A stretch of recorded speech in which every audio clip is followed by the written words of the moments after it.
ঢাকার রাজপথ কাঁপায়া দেওয়ার মতো শক্তি কিন্তু ঐক্যবদ্ধ বাংলাদেশ জোটের আছে। এটা মাথায় রাখতে হবে তারেক রহমানকে। আপনাকে হুঁশিয়ার করছি, আপনাকে সতর্ক করছি। আপনি যদি সত্যিই বাংলাদেশ চালাইতে চান, নেতৃত্ব দিতে চান, আপনার এই নব্য আওয়ামী ফ্যাসিবাদ আপনার দলের ভিতরে যারা হচ্ছে তাদেরকে যদি নিয়ন্ত্রণ করতে না পারেন, তাহলে আপনি সিভিয়ারলি ফেল করবেন এবং আপনার পতন আওয়ামী লীগের হাসিনার থেকেও খারাপ পতন হবে সামনের দিনগুলোতে।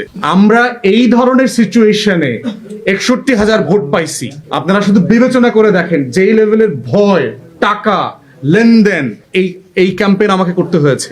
সেইখানে আমরা বোধ করছি যে বাংলাদেশকে এই ভয়ের রাজনীতি মুক্ত একটা জায়গা আমরা তৈরি করতে চাই। প্রশাসনকেও মনে করায় দিচ্ছি, বহু আইজি, সচিব, প্রধান নির্বাচন কমিশনাররা কিন্তু জেলের ভাত খাইতেছে।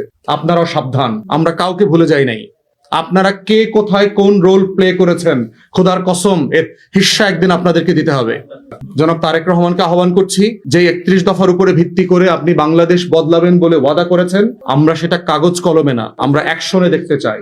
আপনার দলের গুন্ডা, মাস্তান, চাঁদাবাজ, সন্ত্রাসীদেরকে আপনি কিভাবে ডিল করবেন তার উপরে ডিপেন্ড করবে আপনি ক্ষমতায় গভর্নেন্সে সফল হবেন কি হবেন না। আপনার দলের এই ক্রিমিনাল গ্যাংদেরকে যদি আপনি নিয়ন্ত্রণ করতে না পারেন, আপনি নিশ্চিত থাকেন আপনার জন্য ভয়াবহ ভবিষ্যৎ অপেক্ষা করছে।